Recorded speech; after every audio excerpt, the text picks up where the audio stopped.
Está no ar o segundo episódio do Pode Ver, o primeiro podcast de contabilidade do Vale do São Francisco, que trata de todos os assuntos.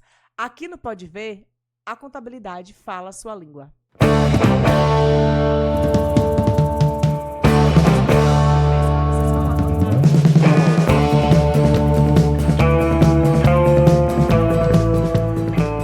Estamos no ar, estamos de volta. Hoje eu tenho uma felicidade de receber minha amiga Luciana Evangelista. Lu, uma honra, uma alegria, uma satisfação de receber. Luciana Evangelista é estudante de psicologia, é especialista em gestão de pessoas e liderança estratégica. E hoje nós vamos falar sobre empresas que adoecem, né? As doenças psicossomáticas que foram e estão sendo desenvolvidas e desencadeadas, principalmente pós-pandemia, né, Lu? Então, antes da gente entrar no bate-papo, eu queria dizer que esse podcast é uma produção da Vermont Contabilidade e convidar vocês a seguir a gente no Instagram, @Vermont Contabilidade. E se quiserem seguir o meu pessoal também é Verônica Monteiro, _conte, de contabilidade. E aí, Lu, para a gente colocar todo mundo na primeira página, eu queria que você começasse explicando para a gente, né, o que são doenças psicossomáticas e como elas se manifestam no ambiente de trabalho. Vamos lá. É um prazer, Verônica, estar aqui. Vai ser muito bom bater esse papo com você, porque ele é muito necessário, né? Sim. As doenças psicossomáticas, elas são doenças, são sintomas, na verdade, que começam assim de forma muito sutil, né? Dores de cabeça, insônia, cansaço, fadiga, indisposição, né? E somadas e com a recorrência, ela pode chegar a um quadro clínico, né? De depressão, ansiedade, burnout. Então, assim, as psicossomáticas, na verdade, são essas... a gente vai guardando, né, alguns sentimentos, algumas satisfações, alguma coisa que não está legal pra gente, a gente vai guardando isso e isso vai sendo respondido através desses sintomas. Então, peraí, para ver se eu entendi. Quer dizer que as doenças psicossomáticas, elas não são doenças ainda, elas são sintomas, é o início de uma doença que pode se desenvolver, pode se desencadear numa doença, mas ainda não é doença. Exatamente. Para a gente considerar, né, que realmente é uma doença, é preciso que haja um diagnóstico clínico, né? Então, se você sente com recorrência esses sintomas, é importante que você busque um profissional, né, de psicologia para fazer um tratamento psicoterápico ou, né, um psiquiatra, para então, estudando esses sintomas, entendendo, né, a recorrência deles, a gente possa identificar se há ou não um quadro clínico. Entendi. Pra gente não ir lá no Google e dizer, eu tô com insônia, tô sem dormir direito, eu tô com dor de cabeça, então eu tô com burnout, né? Burnout. Então, para não acontecer isso, você tem que procurar um profissional da saúde para que ele emita um laudo, na verdade, para que seja considerado, de fato, uma doença. Exato. Né? E a gente vai entrar nesse assunto daqui a pouco, mas, inclusive, recentemente, né, o burnout foi considerado uma doença do trabalho. E a gente vai falar sobre isso lá na frente, tá? Então, para a gente começar, a gente recebeu muita pergunta sobre esse assunto. Muita pergunta. E aí, a gente já deu o conceito inicial, já deixou todo mundo na mesma página, isso é muito importante. Só que a gente agora vai falar sobre a cultura de adoecimento, né? Quais são as características que indicam que o ambiente de trabalho está sendo adoecedor, está sendo prejudicial para um funcionário? É importante, como é um tema muito polêmico, é importante a gente compreender que essa é uma questão que às vezes é bilateral, tá?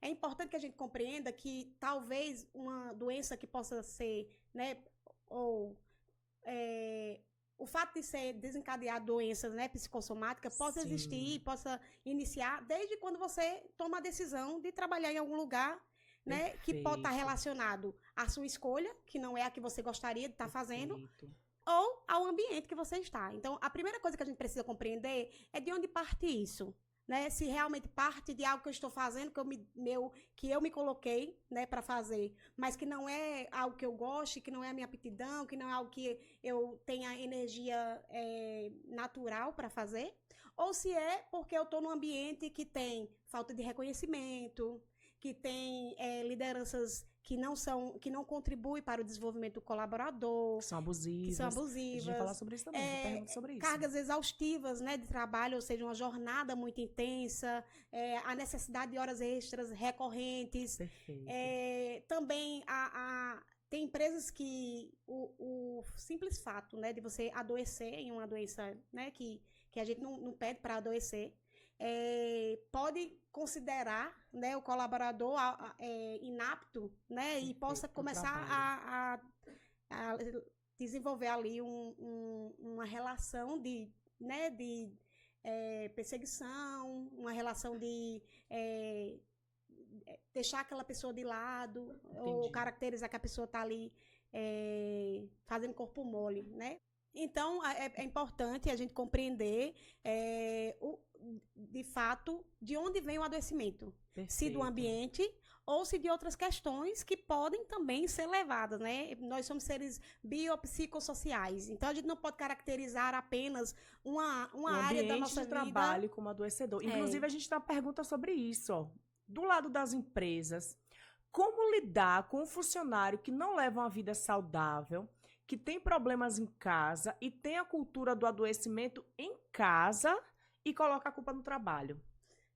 É uma boa temática para a gente analisar. As empresas hoje, né, aquelas empresas que têm a seriedade de cuidar do colaborador, entende que eles não são só aqueles que estão ali naquele ambiente. Perfeito. Na hora do trabalho. Sim. Elas já se preocupam, né, em criar, em ter, né, programas de saúde e qualidade de vida, né, no ambiente de trabalho e que também podem ser levados para fora. Então, todo o cuidado que as empresas hoje têm buscado desenvolver nas organizações podem ser também um contribuinte para identificar se há, né, uma cultura de adoecimento em outra esfera da vida daquele colaborador. Perfeito.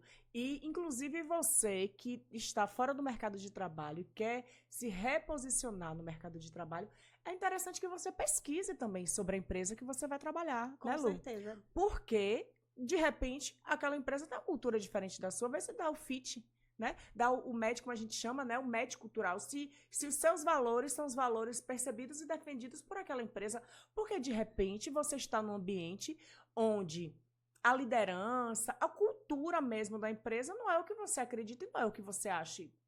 Isso é o que você acha correto e normal. Então, automaticamente, você já vai, de cara, você já vai adoecer num lugar que não tem nada a ver com você. Então, é muito importante o profissional também pesquisar sobre a empresa que ele quer trabalhar. Com certeza. Eu tenho mais de 10 anos de experiência na área de recrutamento e seleção, e uma das coisas que a gente mais percebe dentro desses processos são pessoas que não se preparam, na verdade, para estar ali, que elas veem uma oportunidade de ganhar dinheiro, vai só pelo salário.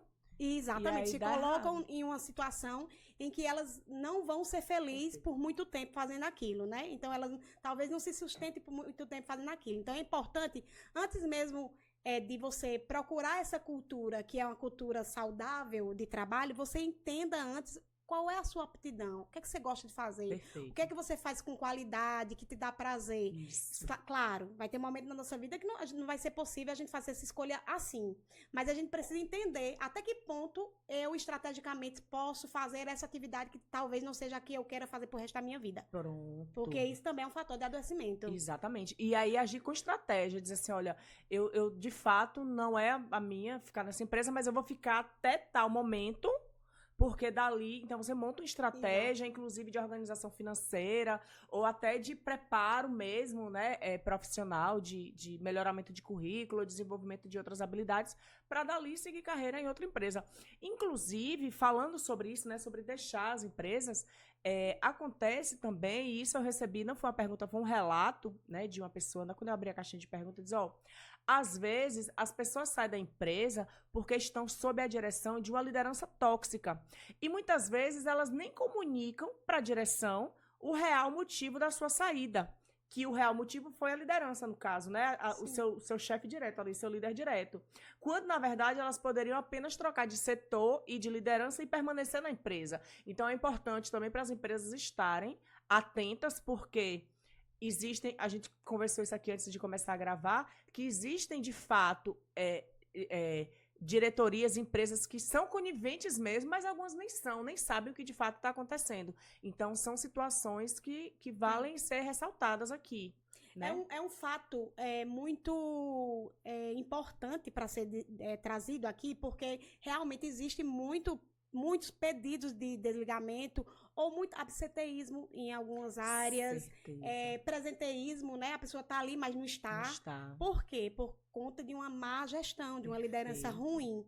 E realmente, eu costumo até dizer assim, que assim como tem mulheres que sofrem agressões psicológicas e ficam em silêncio em casa, por algum fator, né? Que aí a gente não vai entrar nesse julgamento. Sim, claro. Existe profissionais, bons talentos que estão se perdendo e muitas vezes até abrindo mão de suas carreiras porque estão sob lideranças de pessoas que são tóxicas mesmo, abusivas, né? Que são abusivas. Inclusive tem uma pergunta aqui: como lidar com liderança abusiva? Denúncia, meu amor. Uma coisa interessante... Liderança abusiva não tem outro. Uma coisa interessante, Vel, e ainda trazendo para esse relato que você trouxe, é o seguinte, nós temos políticas nas empresas, por exemplo, na empresa que hoje eu trabalho, a gente trabalha com a entrevista de desligamento, tá? Voluntária e involuntária. E dentro dessas pesquisas, a gente consegue ter ali relatos de pessoas que já não têm mais medo de falar, né? E elas já não se sentem coagidas para falar e conseguem trazer muita clareza para a gente. E a gente usa como dado isso, tanto para desenvolver nossa liderança, porque às vezes é uma falta de manejo, né? Às vezes é realmente alguém que está ali desinformado e acaba tomando atitudes ou tendo atitudes que não são próprias para aquele lugar, para aquele ambiente. Então, a gente trabalha isso como um levantamento de dados para melhorar. E uma outra coisa também é que, às vezes, a gente acha que aquela empresa, ela tá conivente com aquele comportamento. E, na verdade, não, né? Claro, vai ter aquelas empresas que fingem que não tá vendo. Perfeito. Né? Mas aquela empresa que tem seriedade, que entende que o colaborador é o capital humano, é o capital mais importante da organização, ele vai realmente cuidar para que isso não exista ou subsista dentro do ambiente de trabalho. É verdade. Tem uma pergunta que é para mim agora, e aí eu quero também sua ajuda para responder, né?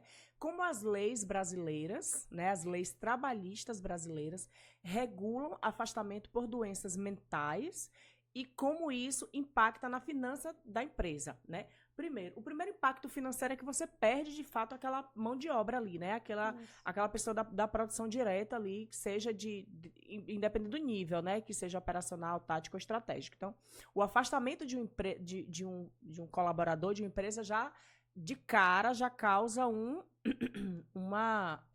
prejuízo financeiro, né? E, recentemente, como nós já falamos aqui, a síndrome de Burnout, ela foi considerada como uma doença do trabalho, e aí, por lei, funciona assim.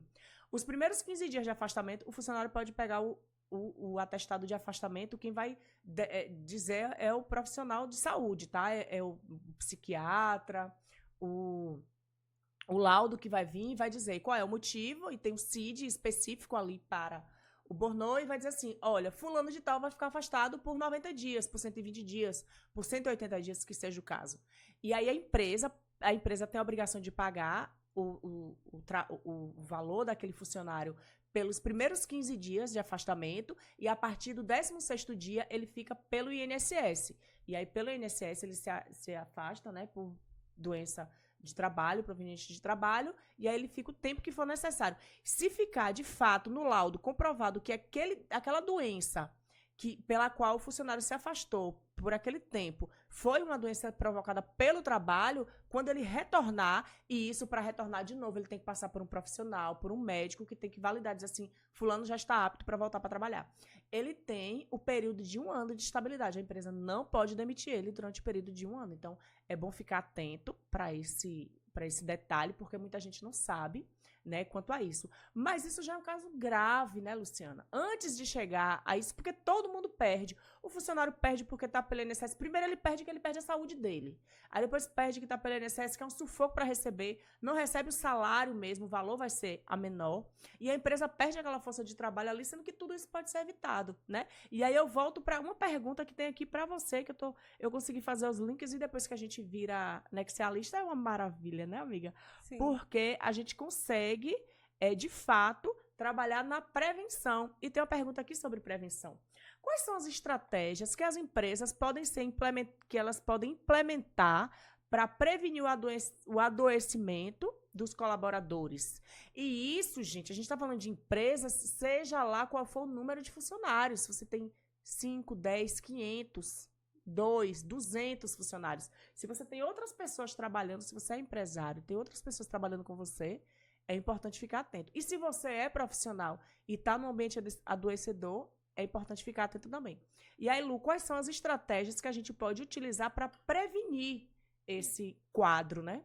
Existe ainda, Vel, um estigma em relação ao cuidado com a saúde mental, até porque existe um reforço, talvez, da nossa classe de profissionais que não valoriza o cuidado, a prevenção. Né? E muitas vezes a gente só se dá conta de cuidar quando já é um fato, né? Quando já é uma doença. É o famoso só fecha a porta quando o ladrão entra, né? Exatamente. Então, assim, o que é que acontece? Hoje as empresas elas têm buscado, né, trabalhar assim, a gente vê um movimento no mercado para que se tenha um cuidado com a saúde emocional, né, a saúde mental. E tem programas, né, empresas que fornecem programas de cuidado à saúde. Contudo, quando a empresa ela investe, né, e não é um investimento tão alto, pequeno, assim, na verdade baixo. não é um investimento pequeno, né? É um investimento relativo. Muitas vezes os colaboradores eles se sentem ainda tem aquele preconceito, né, de usar, de fazer, mas existem vários programas de saúde mental, de suporte psicológico, financeiro, nutricional, que podem ser oferecidos com essa perspectiva de cuidar, de prevenção, né, para que esse profissional ele tenha as melhores condições, né, não só pensando nele ali no ambiente de trabalho, mas pensando numa esfera mesmo de ser humano. Nós somos seres humanos e não é não se deve só perceber que somos seres humanos lá no ambiente de trabalho. Perfeito. Mas existe a pessoa que precisa fazer cuidar da saúde física, cuidar da saúde da nutricional, né? Então, do sono, a privação de sono, inclusive, quando eu estava lendo sobre esse assunto, eu percebi eu descobri, né, nos artigos que eu li, que a privação de sono é um dos fatores mais impactantes no adoecimento mental das pessoas, independente de setor. Eu não estou falando só de adoecimento mental no ambiente de trabalho, não.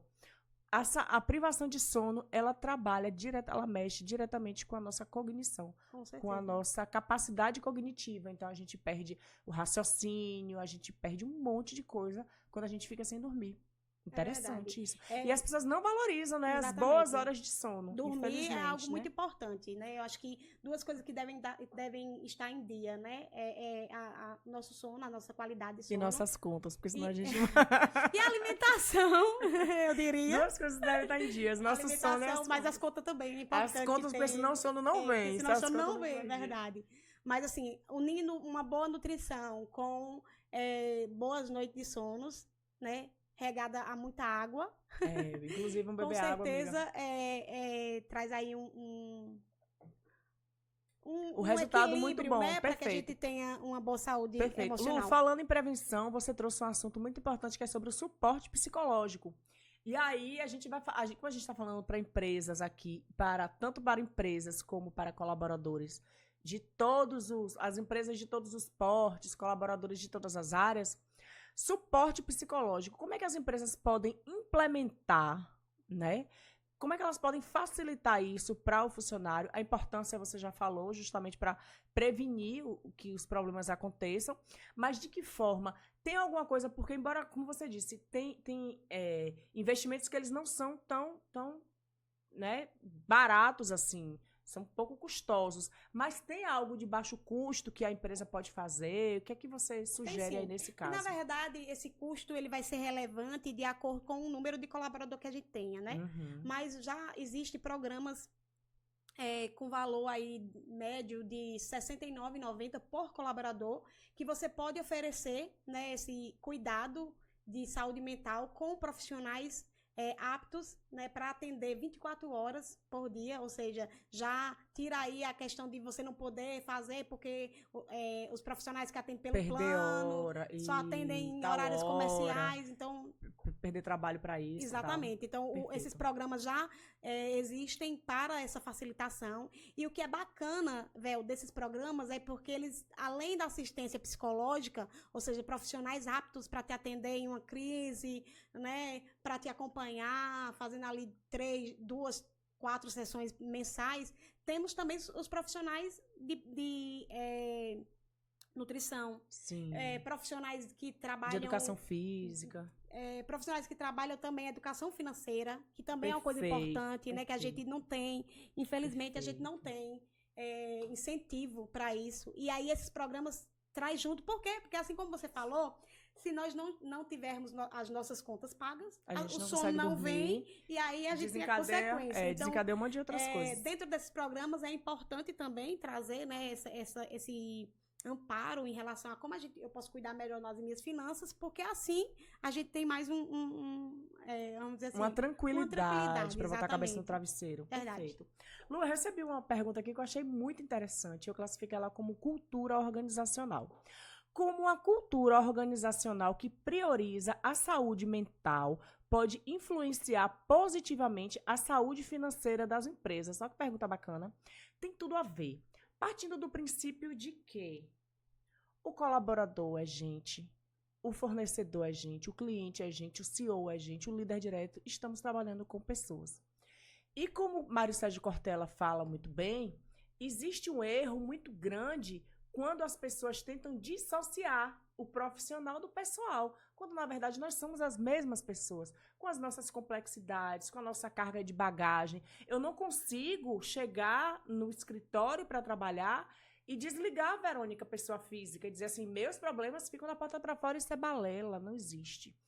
Então, quando a gente expande a consciência nesse sentido de dizer assim, eu sou profissional, mas eu também, no seu caso, né, que é mãe, eu não sou mãe, mas eu sou filha, sou irmã, sou tia, enfim, eu tenho família e que me trazem preocupação, enfim.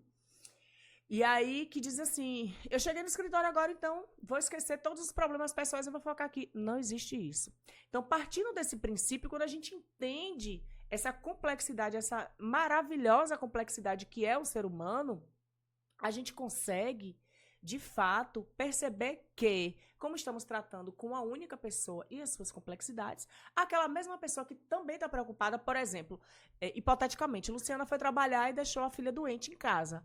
É óbvio que Luciana não vai ser a mesma pessoa sorridente e alegre porque ela está preocupada. Mas Luciana sabe que ela tem uma rede de apoio, que a filha dela está bem cuidada, já foi medicada e se piorar ou acontecer alguma coisa, alguém liga. Então, naquele momento, a filha de Luciana está em casa, ok, e está sendo cuidada. Nesse momento, Luciana sabe que precisa focar aqui no trabalho porque tem algo muito importante para resolver. Luciana não deixou de ser responsável, não deixou de ser mãe e não deixou de ser uma profissional de excelência. Então, a primeira coisa que a gente precisa fazer é tirar, né, a sombra desse estigma de que tem que separar o pessoal do profissional. Somos a mesma pessoa. E segundo, quando a empresa entende que isso, né, faz parte do processo natural do decorrer do trabalho, ela começa a humanizar o seu trato. Então, humanizando o seu trato, ela vai ter menos problema de afastamento. Então, o turnover vai ser muito menor. Ela corre menos risco, por exemplo, de sofrer um processo trabalhista por assédio moral, porque acontece muito. Ah, Luciana tá muito não sei o quê. Demite a Luciana. Luciana, como é? Eu cheio de problema com meus filhos. Você vai me demitir? Vou meter o processo em você. E pode ganhar, porque você foi assediada no trabalho. No nosso caso hipotético aqui, tá, Lu? Pelo amor de Deus. É muito interessante. Então, assim, só finalizando, amiga, só para eu responder a questão da parte financeira aqui do pessoal. Então, falando disso, quando você percebe que a empresa tem, sim, políticas que elas valorizam, né, o trabalhador, o ser humano com a sua complexidade, então você percebe que ela é uma empresa que ela corre menos risco de sofrer esse tipo de passivo trabalhista e, consequentemente, ela vai ser, com certeza, uma empresa mais rentável. Falando dessa parte, né, da saúde financeira, então, respondendo a minha parte, né, contábil, as empresas podem se, inclusive, se uma empresa, se ela for abrir o capital dela, por exemplo, para o mercado financeiro, tem muitas exigências que elas precisam cumprir e uma delas faz parte dentro do balanço social, e a gente vai falar disso em outra oportunidade, que é medido, sim, a quantidade de processos trabalhistas que essa empresa sofre, o turnover dessa empresa, quanto é que ela gasta, porque tudo isso impacta negativamente no caixa da empresa. Então, também falando sobre cultura, eu queria uma contribuição, uma colaboração sua, porque toda atitude errada que um CEO ou uma liderança, né, comete com um funcionário ou com um cliente, etc., impacta, né, no caixa da empresa. Verdade. E quando a gente está falando sobre isso e sobre cultura, a gente tem aí um evento, né, de muito cuidado em observação, né? Principalmente quando a gente vai falar sobre esse exemplo que você trouxe hipotético, né? O que pode ser considerado um assédio moral? E como ele pode ser tratado? Esse assunto é importante. E o que é que as empresas, enquanto cultura, elas fomentam, né? Para que a gente tenha um ambiente seguro, livre disso, ou um ambiente que possa ter brecha e vulnerabilidade para isso. Mas uma cultura organizacional que quer ter um ambiente de trabalho saudável, ela tem primeiro essa identidade que você trouxe perfeitamente, que é entender que nós somos seres humanos, entender nossa complexidade, entender que nós não deixamos de ser mãe, pai, irmão, filho, quando a gente está trabalhando, pelo contrário.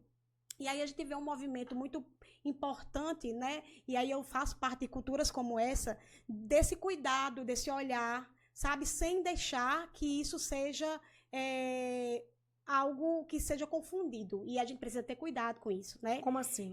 Confundido, como assim? O que é que acontece? Assim como existem empresas que podem adoecer o ambiite de trabalho, existem colaboradores que adoecem a cultura também da empresa. Perfeito. Então, o que é que a gente precisa compreender e ter claro, né? Qual é o limiar disso? Até que ponto a gente pode facilitar e ser ali ajudador, né, nessas outras esferas do colaborador e até que ponto isso pode nos prejudicar. Isso eu digo porque eu tenho experiências práticas dentro do ambiente organizacional e eu sei o quanto a gente trabalha e o quanto a gente investe para desenvolver os melhores ambientes, o melhor ambiente de trabalho. Então, a gente tem trabalhado muito forte para que as pessoas possam ser vistas como pessoas e que elas tenham um ambiente seguro de trabalho, livre de qualquer tipo de julgamento, né? Que seja... Desculpa. Que ela possa... um ambiente de trabalho livre, né, de julgamentos, né, ou a fulana está doente, ela está fazendo corpo mole, não. Vamos entender. Uma outra coisa que a gente sempre, que a gente trabalha muito forte, e as culturas, as empresas que querem ter uma cultura saudável, deve priorizar feedbacks. E não é um feedback quando o colaborador vai mal. Pelo contrário, a gente precisa ter uma cultura onde esse estreitamento de relação ele possa ser natural, para que quando o colaborador ele estiver passando por uma necessidade, sim, e o líder quiser entender o que está acontecendo, ele não seja visto como um perseguidor. Peraí, o que é que você quer saber? Você nunca perguntou de minha saúde antes, aí eu vou no médico, você quer saber o que está acontecendo? Entendi. Tanto é que, pra gente, quando a gente vai entregar um atestado na empresa, o CID não é mais obrigatório, porque é uma coisa que eu posso me sentir constrangida em dizer o que tenho. Então, quando existe uma relação de cuidado, de respeito, realmente saudável naquela organização, e é uma cultura de cuidado, é uma cultura de feedback, é uma cultura de troca, existe o estreitamento desse relacionamento, dificilmente a gente vai ter uma dificuldade aí de uma má interpretação quando ocorrer aí um caso como esse, né? Tô doente e aí o cara achar que a gente tá fazendo corpo mole. Uma outra coisa importante é que não basta dizer que nós temos uma cultura que cuida de pessoas. É viver a cultura. A gente precisa ter iniciativas e políticas que deixem claro isso, né? Então, todo esse cuidado para que exista um respeito com a jornada de trabalho do colaborador, todo esse cuidado para que exista programa de desenvolvimento, onde o colaborador ele possa ser acompanhado, avaliado, e ele possa ter retorno em relação ao seu trabalho, porque uma das coisas que adoecem muito no ambiente de trabalho é a falta de retorno. Perfeito. É eu não saber como eu estou, se eu estou indo bem, se eu estou indo mal. Pegando o gancho, eu estava ouvindo um podcast um tempo atrás, ele disse que tem profissionais que, quando é chamado na sala do chefe, ele nunca sabe se vai ser parabenizado ou se vai levar um esporro, né? Então, tá dentro dessa cultura aí de feedback que não existe, né? Isso. E eu faço a pós-graduação na FGV e teve um professor que trouxe uma frase que eu achei fantástica e ela serve para tudo na nossa vida. Ela disse, olha, minha gente, ele disse, olha, minha gente, o diálogo é o oxigênio das relações. Sim. E as relações estão morrendo asfixiadas. Né? Asfixiadas. Asfixiadas. É assim, não. Tu corta essa parte, pelo amor de Deus. O diálogo é o oxigênio das relações e elas estão morrendo asfixiadas. Então, isso traz para a gente uma reflexão muito grande da importância da conversa. Por quê? Principalmente, eu vou falar pela minha experiência aqui no escritório. Nós vivemos num ambiente de muito estresse aqui, porque a gente não tem vida, a gente tem prazo. Então, não tem boquinha, não. Se perder a data de uma declaração que precisa ser enviada, é multa. Se perder o prazo de um boleto que precisa enviar para o cliente, ele pagar atrasado, os juros é nosso. Então, tudo reflete financeiramente. E tem épocas realmente de declarações anuais que o pau tora mesmo, de verdade, o bicho pega. Teve necessidade da gente ficar aqui até 8 horas da noite. E aí, o que é que a gente faz? Minha gente, peraí, vamos parar e respirar, que é uma fase, é uma turbulência que a gente está vivendo, e logo, logo a gente se organiza e volta tudo pro normal. Mas vamos dar o gás aqui nesse momento, porque a gente está precisando. E aí e às vezes nem precisa que eu faça, sabe, que eu faça isso. Todo mundo aqui já tem consciência, graças a Deus, eu tenho uma equipe muito coesa, que eles mesmo vestem a camisa e dizem, não, a gente vai resolver, vai sabe, e cai para dentro. E enfrenta os problemas mesmo, mas sabendo que alguns problemas eles são pontuais. As empresas, elas precisam deixar isso muito claro para os seus colaboradores. Porque a pressão existe, infelizmente, em 99,99% dos ambientes de trabalho. É normal, é inerente ao trabalho. A gente sofre pressão do cliente, a gente sofre pressão do mercado externo, do aumento do dólar, a gente sofre pressão de todos os lados, da mudança da legislação. Então, a gente precisa lidar também com essa pressão, porque senão a gente cai no ciclo vicioso, que é o tema da próxima pergunta. Que ele diz assim, a pessoa que mandou diz assim, como as doenças podem afetar a performance no trabalho, ou elas podem acabar criando um ciclo vicioso de estresse e adoecimento? Porque, de repente, como você falou, tem funcionário também que adoece, o ambiente dizer, não vou porque Luciana não sei o quê. Luciana, não, meu amor, Luciana lhe cobrou porque era pra você entregar e você não entregou. Aí quer dizer que você leva um esporro, você me promete, não cumpre, leva o esporro e eu sou abusiva? Não, meu amor, você que foi omisso. Bora botar aqui as responsabilidades, cada um nos seus lugares. Porque, acima de tudo, uma relação de trabalho é uma relação de acordos. Olha, Luciana, eu estou te contratando para X, Y, Z e as coisas provenientes dessas funções aqui, dessas responsabilidades. E vou lhe pagar X. Chegar no dia, eu tenho efetivamente que lhe pagar, só que no decorrer do mês você tem que me entregar o que a gente tinha combinado. Então, a gente precisa colocar também os pingos nos is para voltar lá para aquela pergunta do começo. Porque às vezes o cara já vem com problema de casa e diz que quem adoeceu ele foi o trabalho. Aí, às vezes, o cara não, ou o cara ou a moça, é só o jeito de falar, tá, gíria? Não faz o que deveria ser feito, mas ao levar uma chamada mais enérgica, ai meu Deus, eu tô sendo... Não. Entendeu? Tem isso também, então vamos conversar. Eu costumo dizer que nenhuma pessoa ela muda de um dia para a noite. E que se existe uma mudança, ela deve ser percebida em seu início, tá? Às vezes a gente contrata uma pessoa para o nosso ambiente de trabalho porque a gente acredita que ela tem o fit cultural, né? Ela tem as habilidades comportamentais e técnicas que eu preciso para desenvolver aquela atividade, então ela é bem aceita no meu ambiente de trabalho. E aí vai se passando o tempo e essas pessoas elas vão deixando ali sinais. E a falta do diálogo, né, atrapalha. Que é a falta desse contato, de você falar, de você ter esse estreitamento no relacionamento. E alinhamento, né, Lu? Alinhamento de expectativas. Eu espero que você me entregue X, você não tá entregando, mas como eu não tô cobrando, você tá de boa. Só que, na verdade, eu não tô cobrando, mas eu tô esperando. Exato. E aí você não me entrega e fica nesse ruído aí. É onde é que tá o ponto para estourar, né? Para sair aí o pipoco, vamos dizer assim. Porque enquanto você não toma decisão de orientar no início, e você deixa que isso se torne um ciclo, né? Você acaba deixando as coisas acumular e vai tomar a decisão, e a decisão de uma forma emocional, que pode gerar aí um desconforto. Perfeito. E aí isso pode ser reforçado e pode ocasionar aí numa resposta, vamos dizer assim, psicossomática. Verdade. Então, o que a gente precisa estar atento, sabe? Eu costumo trabalhar muito isso na minha perspectiva de desenvolvimento de pessoas, no trabalhar, né, da minha área. Na minha área, é que a gente precisa estar atento a esses sinais e que a gente precisa, junto com o que a gente está criando de políticas de desenvolvimento, política de incentivo à saúde, qualidade de vida, né? Saúde e qualidade de vida do nosso colaborador, a gente também ter efetividade nesses programas. Perfeito. Acompanhar, estar sempre conversando, trazer um nível de consciência para aquelas pessoas do que elas precisam fazer e do que a gente precisa fazer, de como é que funciona esse contrato, né, de relação. O que que eu ofereço nesse contrato e o que que eu recebo nesse contrato.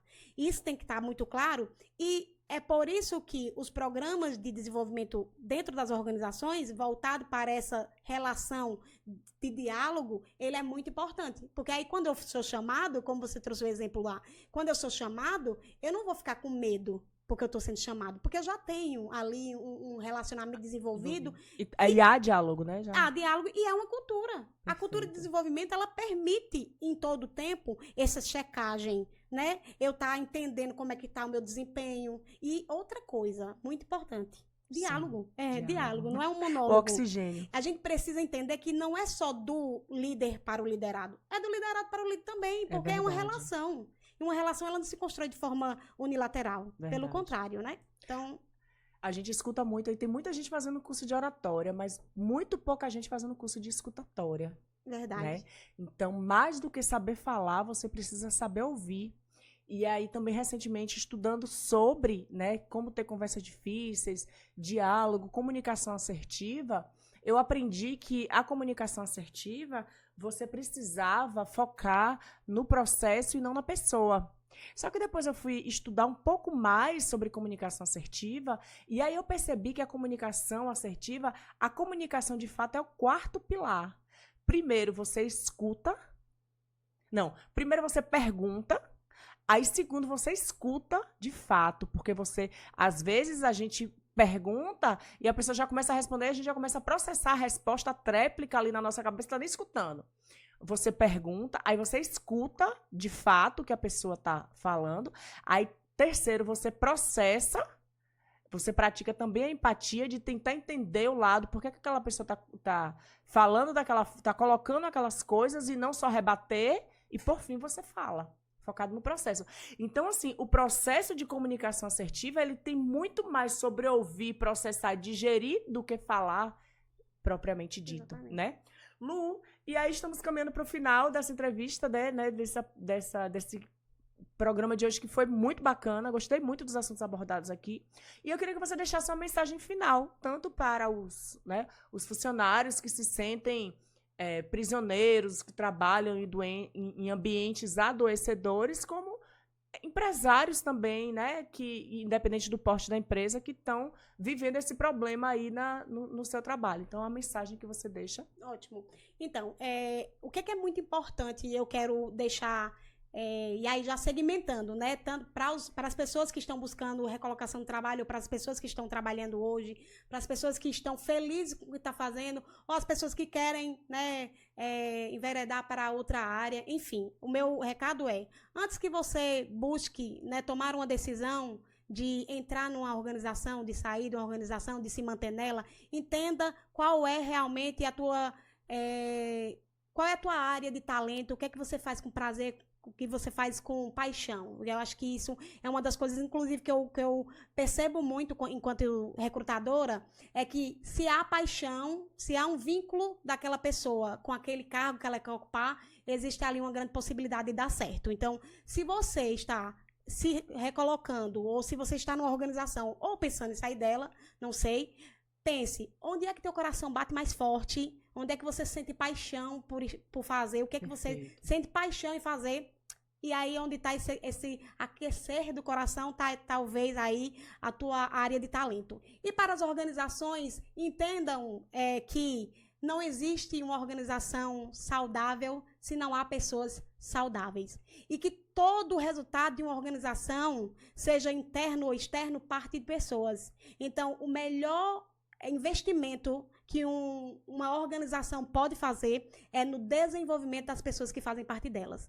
E quando eu falo nisso, eu não falo apenas só do colaborador, né? Mas eu entendo que para esse cliente, né, dessas organizações, eles estarem satisfeitos, é preciso que tenham pessoas nessas organizações satisfeitas, cuidadas, né, desenvolvidas. E assim é uma reciprocidade, porque a gente só dá o que tem. Então, cuidem bem dos seus colaboradores, invistam no desenvolvimento, invistam na escuta, e é muito importante, Vel, quando você estava falando sobre a comunicação, eu costumo dizer que a gente precisa escutar para entender e não para responder. Perfeito. Então, a gente precisa fomentar essa cultura de ouvir para compreender e dar um retorno de uma forma equivalente para o que a gente está buscando resolver. Então, é isso. Muito obrigada. Vel. Lu, eu trago também aqui dados do Ministério da Previdência Social, né? Que em 2023 foram concedidos, pasmem, 288.865 benefícios por incapacidade devido a transtornos mentais e comportamentais no Brasil. 38% a mais do que 2022, quando foram concedidos 209.124 benefícios. E esse número ele só vem crescendo, porque em 2021 foram 200.244 benefícios concedidos. Então, a gente percebe que a cada ano, 2024 vai fechar aí, eu não estou vendo retração nesse número. Então, isso é muito importante. Uma coisa importante, Bel, que a gente precisa considerar esse fenômeno de que, muitas vezes, existe uma correlação com o trabalho e outras não. Porque, por muito tempo, essas doenças elas foram veladas. E não existiam possibilidade. E a gente percebeu um boom pós-pandemia, né? Exatamente. Não se falava tão massivamente como falamos hoje sobre as doenças emocionais. Antigamente era considerado como frescura. Quem sentia não falava, e quem falava era considerado como fraco. Até hoje a gente consegue ver isso. Sabe por quê? Quando a gente pensa em implantar um programa de saúde mental na empresa, que é voltado para os acompanhamentos psicoterápicos, sim, as pessoas sentem vergonha de fazer parte. É o estigma, ainda tem. Exatamente. Mas o que acontece em relação a esse número tão agora que saiu da latência e a gente consegue perceber agora de forma bem expressiva? É que antes a gente falava disso como algo que, não, isso é frescura, isso não existe. Perfeito. Isso não vamos pensar dessa forma. É falta de trabalho, é falta de coragem, é falta do que fazer. Não, preguiça, hoje a gente compreende que essas doenças, principalmente doenças mentais, elas estão associadas a esse guardar. A gente vai guardando, né? A gente vai somatizando mesmo. Eu tô sentindo uma dor de cabeça, eu não me preocupo. Eu começo a sentir taquicardia quando eu chego para falar com alguma pessoa, mas eu rejeito aquilo ali, faço de conta que não existe. No ambiente de familiar, quantas vezes a gente se sujeita a algumas relações e isso vai se somando até chegar a esse número alarmante, e é por isso que é tão importante o cuidado com a saúde mental. E a gente trabalha hoje não para tratar, mas hoje o nosso trabalho é para prevenir. Perfeito. Como a gente pode cuidar da nossa saúde mental para que a gente não caia numa patologia, né? Então, a saúde emocional ela é importante e ela tem que ser de cuidado, de prevenção. É, né? Algo que precisa ser conversado, né? Sim, com certeza. Lu, mais uma vez, muito obrigada por sua presença. Foi muito bom conversar com você. Nosso bate-papo foi muito bom. Vamos nos despedir de novo. E vocês que lutem para fazer a edição desse corte aí, porque a conversa rendeu e foi muito boa. Foi muito bom. Esse é um tema muito necessário. Muito Eu acho que a gente poderia ter vários outros momentos para falar sobre isso. E esse assunto não se exaure. Ele não se exaure. A gente ainda vai falar. Tem pontos dele que a gente pode ir trabalhando de forma segmentada, sabe? Perfeito. Trabalhando ponto por ponto para a gente compreender de que forma a gente pode trazer mais clareza para as pessoas e a partir disso a gente conseguir ter uma sociedade mais saudável. Até porque o trabalho é a parte mais real da vida da gente, perfeito, né? Então, é com o trabalho que vem muitas doenças aí, tanto ocupacionais quanto outros tipos de doenças, né? Verdade. Então é isso, gente. Espero você semana que vem. Um beijo. Agora a gente vai de verdade. Tchau, gente!